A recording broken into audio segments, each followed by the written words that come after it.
கோடி சோத்திரம் அப்பா. ஏசப்பா, நான் சென்னை திருசூலத்துலேருந்து வரேன். 8வது மாதம் 5ஆம் தேதி எனக்கு சும்மா சோர்வாக இருந்துச்சு. ஹாஸ்பிட்டலில் ஒரு இன்ஜெக்ஷன் போட்டேன். அப்போ இல்லை பார்த்தீங்கன்னா இன்ஜெக்ஷன் போட்டு ஒரு 2 நிமிஷத்துலேயே எனக்கு ஹார்ட் கேட் எல்லாமே அடைச்சி எனக்கு ஒன்றுமே இல்லாமல் ஆகிப்போச்சு. ஹாஸ்பிட்டலுக்கு கொண்டு போகும்போது ஜீவன் இல்லைன்ட்டாங்க.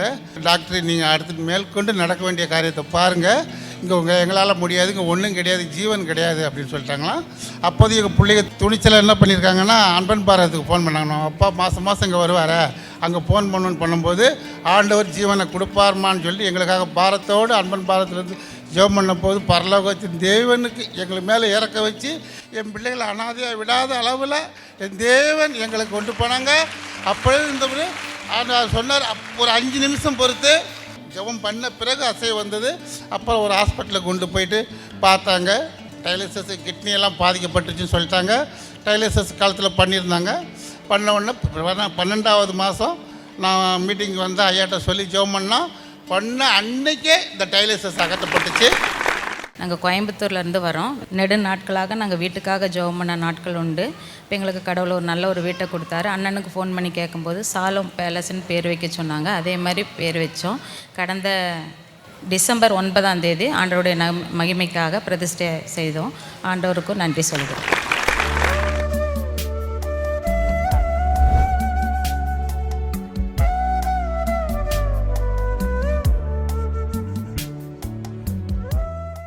கிறிஸ்துவுக்குள் மிகவும் பிரியமான எனதருமை சகோதர சகோதரிகளே, நம்மை சிருஷ்டித்தவரும் நம்மை உண்டாக்கினவரும் நம்மை ஒருபோதும் மறந்து போகாதவருமாகிய இயேசு கிறிஸ்து முனையற்ற நாமத்தினாலே உங்கள் எல்லாரையும் வாழ்த்தி ஆசீர்வதிக்கிறேன். அல்லேலூயா.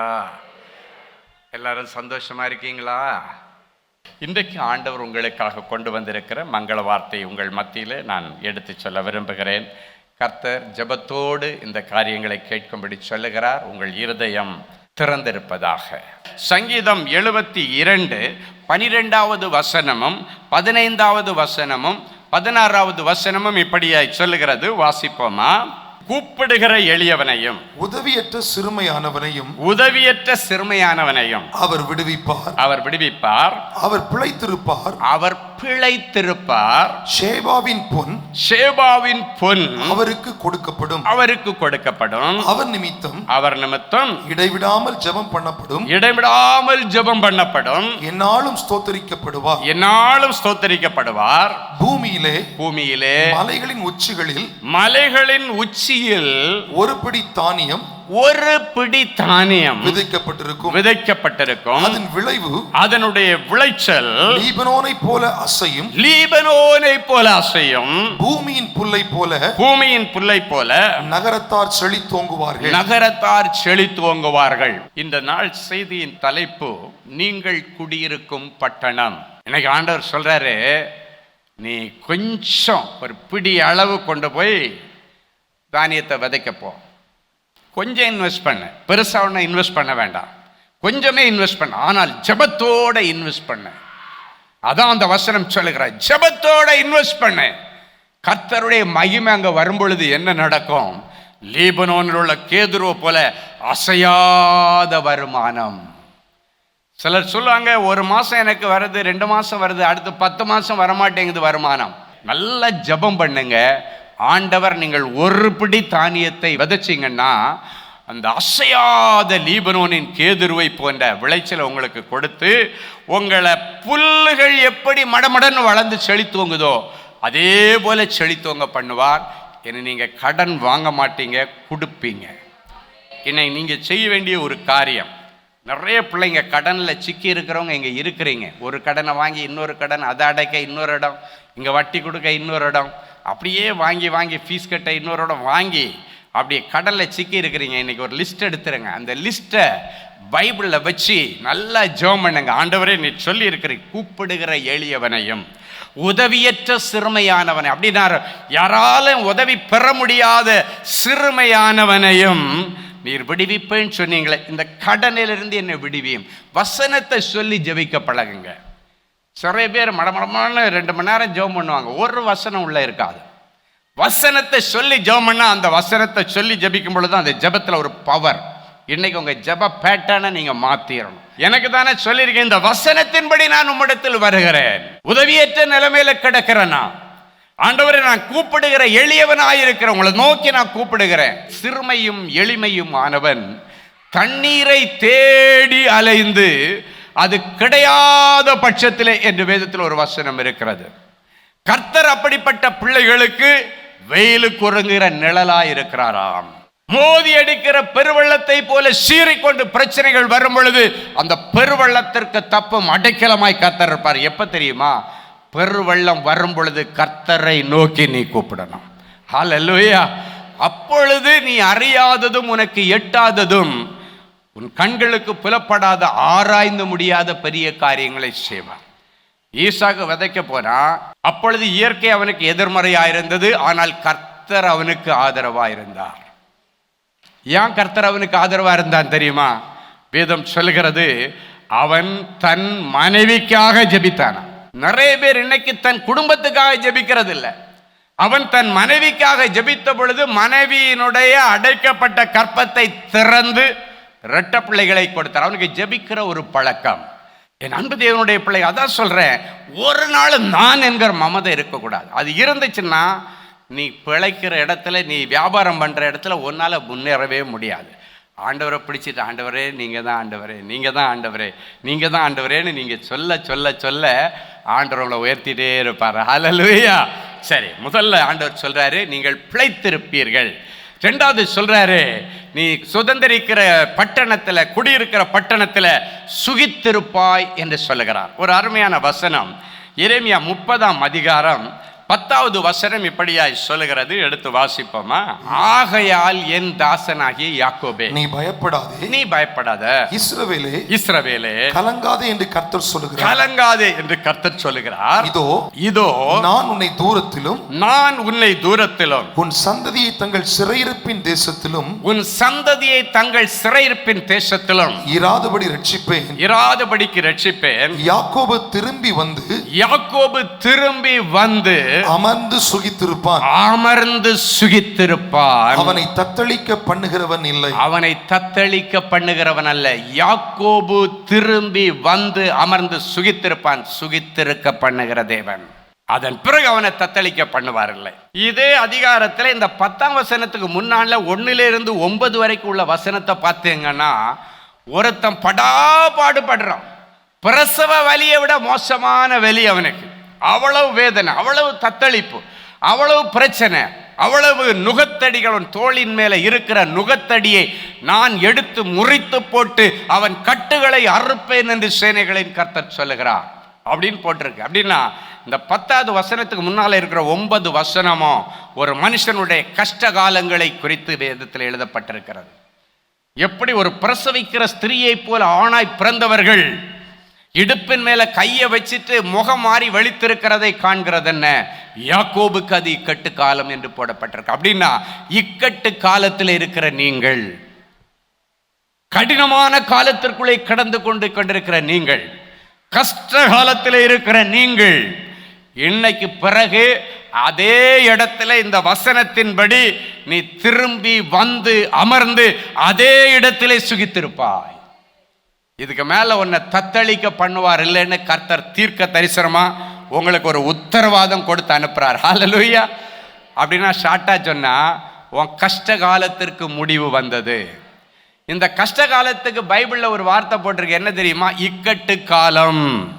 யாக்கோபுக்கு இது இக்கட்டு காலம். அப்படின்னாச்சுன்னா இக்கட்டான சூழ்நிலையில, நிறைய சூழ்நிலையில மாட்டிட்டு இருக்கிறீங்க. குடும்பத்துல சில இக்கட்டான சூழ்நிலைகள் இருக்கும். நீங்க படிக்க போன இடத்துல இக்கட்டான சூழ்நிலைகள் இருக்கும். நீ வியாபாரம் பண்ணுகிற இடத்துல சில இக்கட்டான சூழ்நிலைகள் இருக்கும். எல்லா இடத்துல இருக்கிற அந்த இக்கட்டான சூழ்நிலையிலிருந்து கர்த்தர் மீட்டெடுத்து சுகித்திருக்க பண்ணுகிறார். அதுல சொல்றாரு பயப்படாதே. ஏன் தெரியுமா?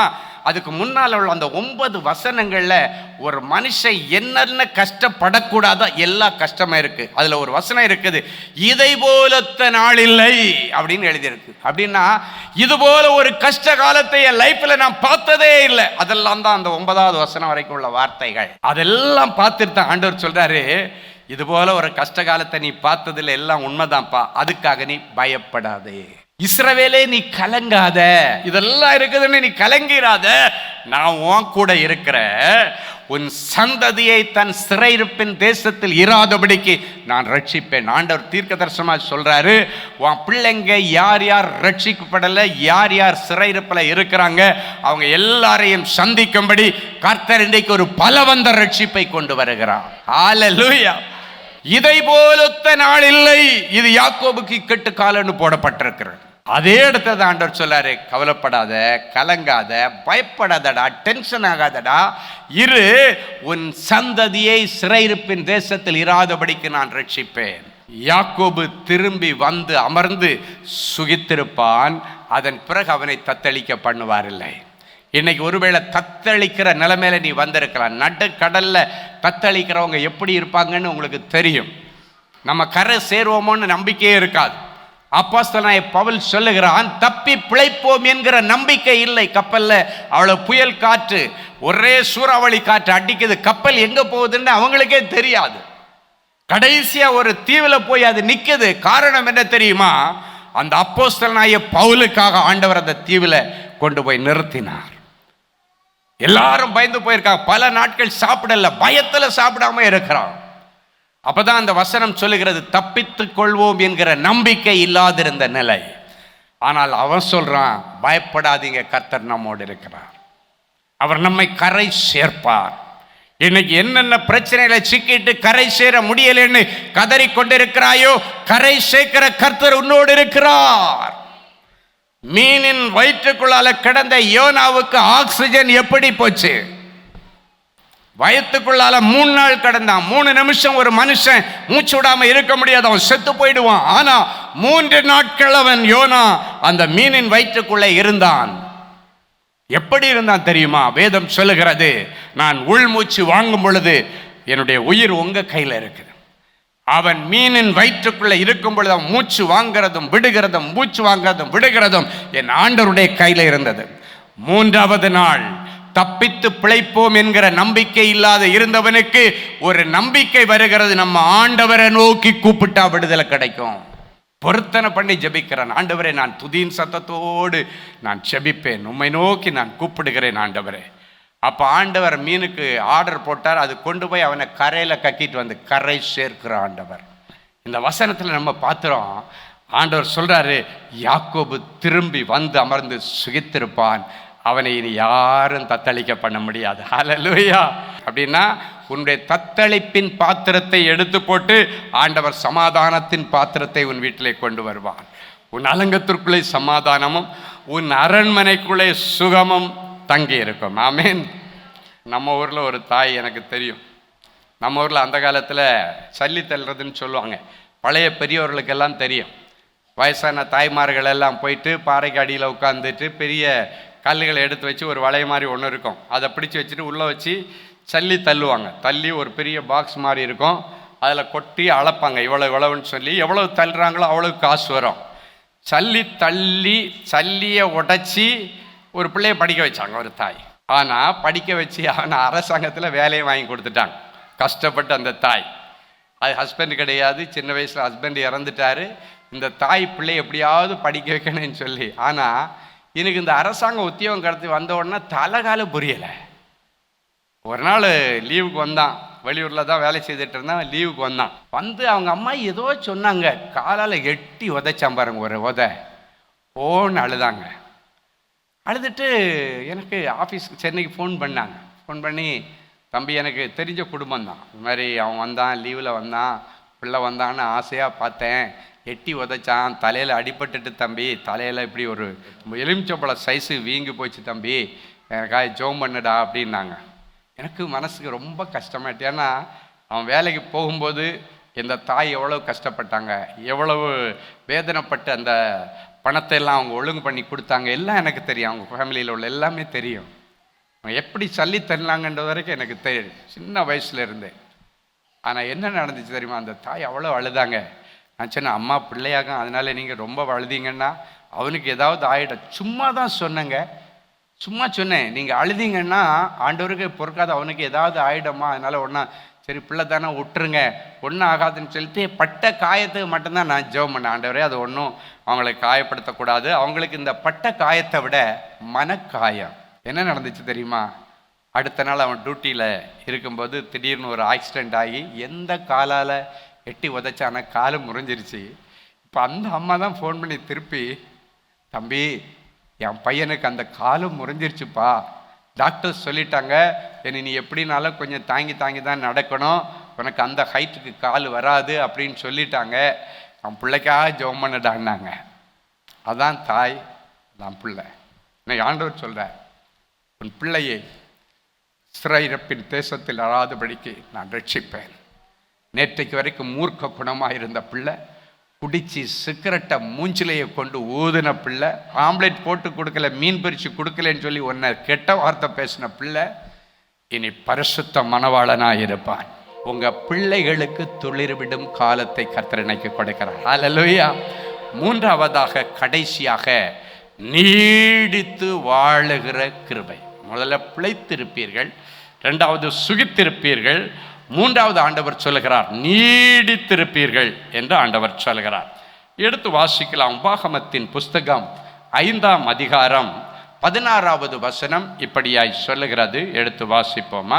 உன் தேவனாகிய கர்த்தர் உனக்கு கொடுக்கிற தேசத்திலே, உன்னுடைய தேவனாகிய கர்த்தர் உனக்கு கொடுக்கிற தேசத்திலே உன் நாட்கள் நீடித்திருப்பதற்கும், உன் நாட்கள் நீடித்திருப்பதற்கும், நீ நன்றாயிருப்பதற்கும், நீ நன்றாயிருப்பதற்கும், உன் தேவனாகிய கர்த்தர் உனக்கு கட்டளையிட்டபடியே, உன் தேவனாகிய கர்த்தர் உனக்கு கட்டளையிட்டபடியே உன் தகப்பனையும் உன் தகப்பனையும் உன் தாயையும் உன் தாயையும் கனம் பண்ணுவாயாக. கனம் பண்ணுவாயாக. இதில் ஆண்டவர் சொல்றாரு, கர்த்தருக்கு பயப்படுகிறவன் தான் தாய் தகப்பனை கனம் பண்ணுவான். கொர்நேலியுனுடைய பிரதான குணாதிசயங்களில் ஒன்று, அவன் கர்த்தருக்கு தேவனுக்கு பயந்திருக்கிறவன். கர்த்தருக்கு பயப்படுகிற பயம் அப்படின்னா என்னன்னா, கட்டளைகளுக்கு கீழ்ப்படுகிறது அப்படின்னு போட்டிருக்கு. இன்னைக்கு ஆண்டவர் உங்களை பார்த்து சொல்றாரு, பிள்ளைகளுக்கு ஆண்டவர் கொடுக்கிற பிரதான கட்டளை, உன் வாழ்க்கையில் நீ நன்றாயிருப்பதற்கும் உன் ஆயுசு நாட்கள் நீடித்திருப்பதற்கும் தாயையும் தந்தையும் கனம் பண்ணி, இதுவே நான் உனக்கு கொடுக்கிற முதலாம் கற்பனை. இந்த இடத்துல ஆண்டவர் சொல்ல, உன் தேவனாகிய கர்த்தர் உனக்கு கொடுக்கிற தேசத்திலே உன் நாட்கள் நீடித்திருப்பதற்கும் உன் வாழ்க்கை நல்லா இருப்பதற்கும் கர்த்தர் உனக்கு கட்டளையிட்டபடியே உன் தகப்பனையும் உன் தாயையும் கனம் பண்ண அப்படின்னு சொல்றார். இன்னைக்கு நிறைய பிள்ளைகள், உனக்கு என்னமா தெரியும், அந்த காலத்து 5ஆம் கிளாஸ், ஆனா அந்த 5ஆம் கிளாஸுக்கு தெரிஞ்சது இன்னைக்கு PhDக்கு தெரியாது. நீங்க நினைக்கிறீங்க எனக்கு எல்லாம் தெரியும், ஆனா அனுபவத்துக்கு முன்னால படிப்பு எடுப்படாது, ஞானத்துக்கு முன்னால அறிவு எடுப்படாது. ஞானம் என்கிற வார்த்தைக்கு விஸ்டம் அப்படின்னு இங்கிலீஷ் பைபிளில் போட்டிருக்கு. ஆனால் அறிவு என்கிற வார்த்தைக்கு நாலெட்ஜ் அப்படின்னு போட்டிருக்கு.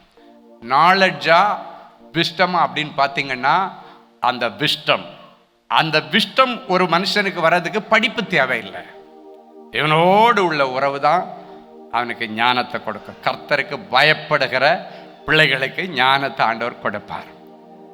சில பிள்ளைங்க எனக்கு எல்லாம் தெரியும்னு சொல்லி அங்கேயும் எங்கேயும் போய் பிரச்சனையில் மாட்டிட்டு கடைசியாக வெளியே தெரிய முடியாத நிலைமையில் வீட்டுக்கிட்ட வந்து கடைசி அப்பா அம்மாட்ட சொல்லுவாங்க, அம்மா இப்படி ஒரு பிரச்சனையில் மாட்டிக்கிட்டேன் அப்படின்னு சொல்லும் பொழுது அந்த அனுபவம் பேசும். அந்த அம்மாட்ட இருந்து அப்பாட்ட இருந்து அந்த அனுபவம் பேசும்.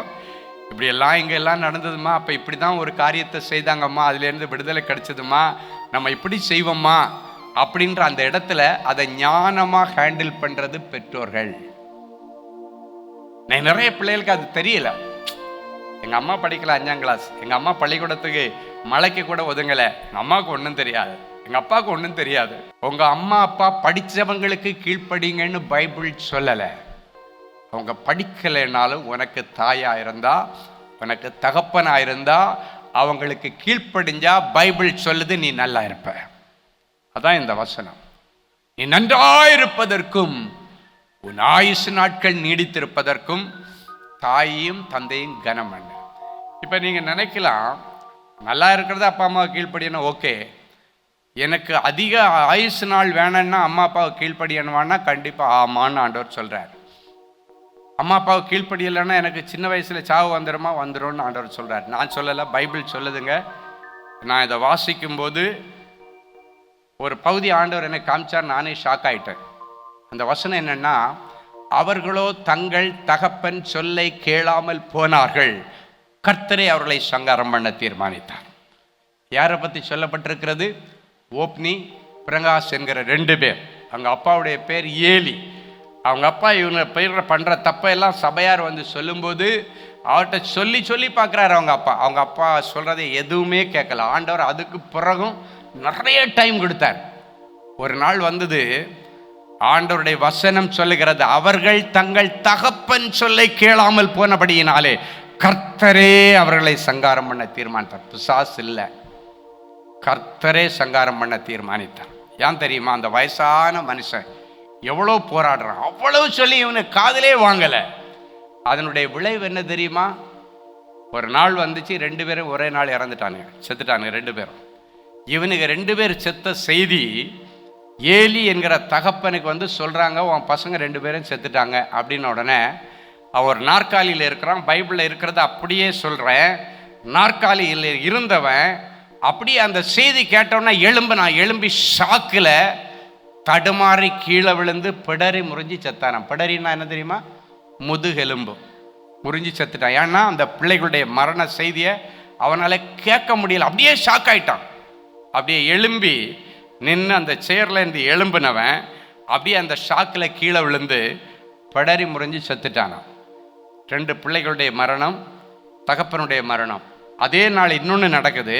இந்த ஓப்னி பினகாஸ், அதில் ஒருத்தனுடைய மனைவி டெலிவரிக்காக ரெடியாக இருக்கிறான். எந்த நேரம் வேணாலும் குழந்தை பிறக்க வேண்டிய சூழ்நிலையில் இருக்கிறா. அந்த நேரத்தில், அந்த பிரசவிக்கிற நேரத்தில் போய் அந்த கர்ப்பிணிகிட்ட சொல்கிறாங்க, உன் புருஷன் செத்துட்டான், உன் கொழுந்தன் செத்துட்டான், உன் மாமனார் செத்துட்டார். இந்த ஷாக்கில் அவ அப்படியே அந்த செய்தியை கேட்டு குழந்தையை பெற்றுட்டு அவ செத்துட்டான். ஒரே வீட்டில் எப்படி வந்துச்சு தெரியுமா? தகப்பன் சொல்லை கேளாமல் போனார்கள். நான் இந்த பகுதியை வாசிக்கும் போது அந்த எக்ஸாம்பிளுக்கு நான் எப்போவுமே தேடுவேன், இதுக்கு எக்ஸாம்பிள் இருக்கான்னு தேடும்போது இந்த பேசேஜ் ஆண்டவர் கிடையாது, இப்படியே போட்டிருக்கு, தகப்பன் சொல்லை அவர்கள் கேளாமல் போனபடியினால் அப்படின்னே இருக்கு. பாருங்க, ஒரு நாளில் எத்தனை மரணம் அந்த வீட்டில், அடுக்கடுக்கான மரணங்கள். அந்த பிள்ளை அனாதை ஆயிடுச்சு. யோசித்து பாருங்க, தகப்பனை இல்லை, தாய் இல்லை. தகப்பன் ஆல்ரெடி இறந்துட்டாரு. இருந்த அந்த தாய், தகப்பன் இல்லை, தாய் இல்லை, அந்த பிள்ளைக்கு சித்தப்பா கிடையாது, அந்த பிள்ளைக்கு இருந்த அந்த தாத்தா கிடையாது, எல்லாம் போயாச்சு. எப்படிப்பட்ட சூழ்நிலை! இன்னைக்கு ஆண்டவர் சொல்றாரு, கீழ்ப்படிதல், பலிகளை பார்க்கிலும் கீழ்ப்படிதலே உத்தமம் என்று ஆண்டவர் சொல்லுகிறார். மனைவி புருஷனுக்கு கீழ்ப்படியணும், பிள்ளைகள் பெற்றோருக்கு கீழ்ப்படியணும், கணவன் மனைவி பிள்ளைகள் சேர்ந்து போதகருக்கு கீழ்ப்படியணும். ஏன்னா அவர்கள் உங்கள் ஆத்துமாவுக்கு உத்தரவாதம் சொல்ல வேண்டி இருக்கிறபடியினாலே அவர்களுக்கு கீழ்ப்படிந்து அடங்குங்கள். அப்புறம் இன்னொன்று சொல்லப்பட்டிருக்கிறது, கணவன் மனைவி பிள்ளைகள் போதகர் எல்லாம் சேர்ந்து கர்த்தருக்கு கீழ்ப்படியணுமா. இன்னைக்கு அந்த கீழ்ப்படிதல் என்கிற குணாதிசயத்தில் நீங்கள் இருந்தீங்கன்னா உங்கள் ஆயுசை கர்த்தர் பெருக பண்ணுவார். ஹல்லேலூயா. என் தேவன் ஏதாகிலும் ஒன்று செய்வார் என்று ஒரு சின்ன அடி எடுத்து வைத்தான் ஜோனத்தான். என் தேவன் எனக்காக ஏதாவது ஒன்று செய்வார். ஒரு சின்ன அடி எடுத்து வைத்தான். அவனுக்காக ஏதாகிலும் ஒன்றல்ல, எல்லாவற்றையும் செய்த தேவனே, என் பிள்ளைகளுக்கும் என்ன தேவை என்று உமக்கு தெரியும், இவர்களுக்கு என்ன அவசியம் என்று உமக்கு தெரியும், இவருடைய பலனும் உமக்கு தெரியும், இவர்கள் பலவீனமும் உமக்கு தெரியும், இவர்கள் தேவையும் உமக்கு தெரியும், இவருடைய முயற்சியும் உமக்கு தெரியும். இன்றைக்கும் ஒரு கைப்பிடி அளவு தானியத்தை கொண்டு போய் நீ லீபனோனை போல விளைச்சல் தருவேன் என்று சொன்னீர். எவ்வளவோ அள்ளி விதைச்சம் என் பிள்ளைகளுக்கு இன்னைக்கு வரைக்கும் பலன் கிடைக்கலப்பா. பேங்குக்கு வட்டி கட்ட பிள்ளைகளுக்கு வேலை கிடைக்கலப்பா. கடன் வாங்கினவங்களுக்கு திருப்பி கொடுக்க விளைச்சல் இல்லப்பா. என் பிள்ளைகளை நீ கடன் வாங்கக்கூடாது. கொடுக்கிற அளவுக்கு பிள்ளைகளுக்கு உதவி செய்.